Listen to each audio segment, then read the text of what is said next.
அங்கே டோர்னமெண்ட் நடந்து cricket tournament நடந்துருந்துருக்கு. அதில் சின்ன பயிலுங்க மட்டும் நினைச்சிருக்காங்க, ஒரு 10 பேர் குளிக்கிறதுக்காக அந்த பக்கம் வந்திருக்காங்க. வந்து குளிக்கிற சமயத்தில் இந்த பக்கம் ஆழம் அதிகம் இல்லை, கொஞ்சம் சின்ன பயிலாக இருந்த ஒரு காரணத்துக்காக அப்படியே உருவிட்டு உள்ளே போயிட்டாங்க.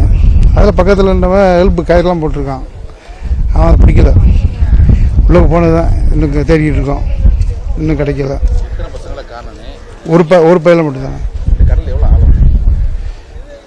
ஆழம். இந்த ஒரு போட்டு கிடைக்கிற அளவுக்கு கிடக்கு பாருங்க, ஆழம் எவ்வளோன்னு. ஒரு போட்டு கிடைக்கிற அளவுக்கு கிட்டத்தட்ட 10-15 அடி ஆழம் இருக்குது. பெரிய போட்டு கிடக்கு பாருங்க, அவ்வளோ ஒரே ஆழம் இருக்குது. இதில் லைன் போலீஸ் வந்திருக்கு, மக்கள் பொதுமக்கள் எல்லோரும் வந்திருக்கோம், சொந்த மந்த எல்லோரும் வந்திருக்கோம். இப்போ வலையை இந்த போயா போட்டு தேடுறாங்க. இப்போ அநேகமாக உயிர் இருக்குன்னு சந்தேகம் தான், இருந்தாலும் தேடி பார்த்துட்டா சொல்ல முடியாது. இப்போ தான் 60 அடிக்குது, 40-45 மேலே தாண்டி இருக்கு.